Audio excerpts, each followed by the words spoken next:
Hi mga preni! For today's video ay gagawa naman tayo ng napakadaling proseso ng salad. And I'm Fanny from Fanny's Cookery. Hugasan ng cucumber. I-slice lang natin ng maninipis. I-squeeze lang natin to remove the juice or water. Then set aside natin to drain well. At sa isang bowl ay ilagay ang sliced cucumber, corn kernels, and tuna flakes. Ikalat natin dyan at haluin muna. Then sprinkle natin with pepper and salt.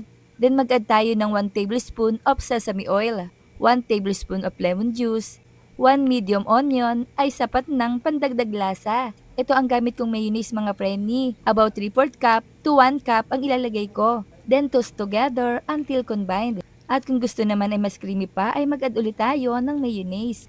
Nakikita nyo na ba, itsura pa lang ay masarap na. Mga preni, ang salad na ito ay pwedeng-pwedeng sa lahat ng uri ng okasyon. Gawa na rin kayo para matikman na rin ng buong pamilya. Siyempre, pwedeng-pwede din itong isabay sa lettuce or seaweed wrapper ay pwede din.